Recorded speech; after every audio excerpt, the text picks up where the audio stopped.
On. Okay. Hey y'all, it's a Hillbilly here. What I got is a pulse motor inspired by the group of you all that are doing these.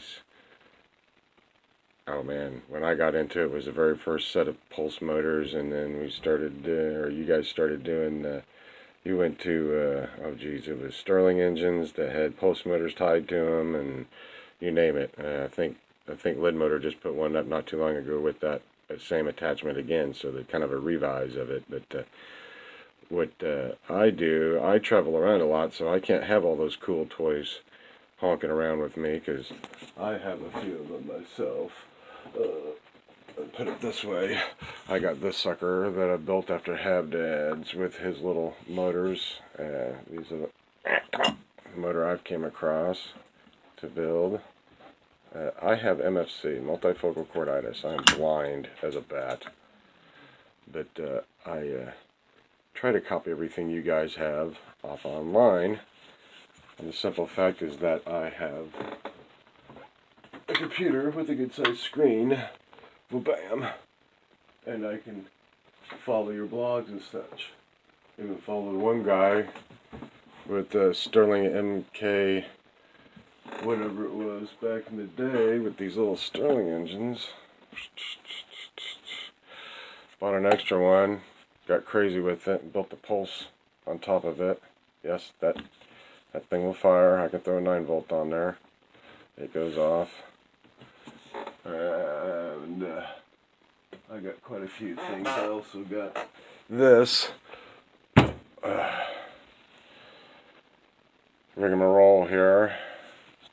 Takes a 1.5 battery, flick on the switch, charges a cap, charges extra caps, it'll charge another battery and still charge the cap, charges 9-volt batteries, does quite a bit of stuff.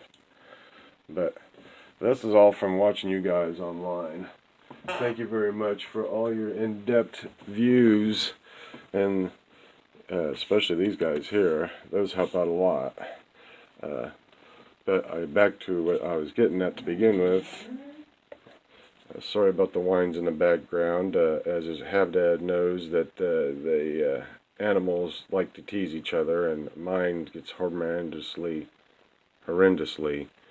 bushwhacked by squirrels. I'll be sitting here and all of a sudden hear bang, and then the dog come running in the back room yelping, and it's because the squirrels jump against the window just to freak her out because they think it's cool. So, back to my story going. That was the first one I built. All cluttered and everything, and I carried it in my jacket. I put a cover on it, and it used to spin. But that bearing created friction, and it'd wear out this battery over time. It still charged that cap too. Throws that out. So I got tired of listening to that. And just by chance, these magnets were just set on that. That's a bearing out of one of them fidget spinners. And I just put them, see, if I put it, the magnets have to be offset just right. So it won't do nothing there, but if I turn it this way, then it starts going. And it stays. So, but it, little cap here is to catch all the back EMF before I came across these lights that was causing trouble with these batteries. It's heating them up slowly but surely. But I put that on there and that captures that. Well, when I put these on there, it deleted that part of it, and it still create cap. And if I squeak that sucker ever so lightly, I could get that cap to come on and stay on.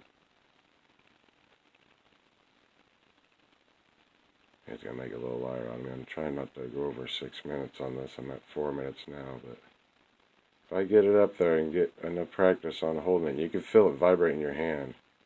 And you can hear it. It'll charge up enough to where that cap will stay on and just constantly flow. So, and I built this little cover so I could carry it in my pocket. And I'll sit there and click, as you hear. And that keeps me calm. I don't know what it is.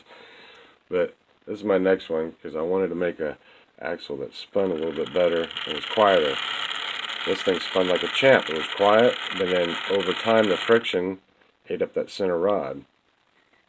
And then it stopped one day and it started doing this. And it freaked me out. And I was thinking, oh, these coils are going to get hot. They're going to get hot. Anytime you oscillate coils, they eventually get hot. I let them things run forever.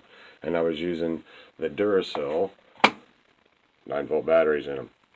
And then I came across these lithium energizers and I thought, check the voltage coming out of them is like 1.759. It was quite high. I was like, wow. So I put them in there, and boy, them lights just glow like crazy. You can hear it. And it just blows that cap off. Bam, bam, bam. So, and then I thought, well, I'm going to make an attachment so I can add into it. And I could charge another cap too if I wanted to. And I can charge a big bank of caps. Eventually, slowly, but this thing will do it. Over time, just sitting there, just letting it go, and eventually that big cap will shoot off. Yeah, just focus. Shows you how good my video equipment is.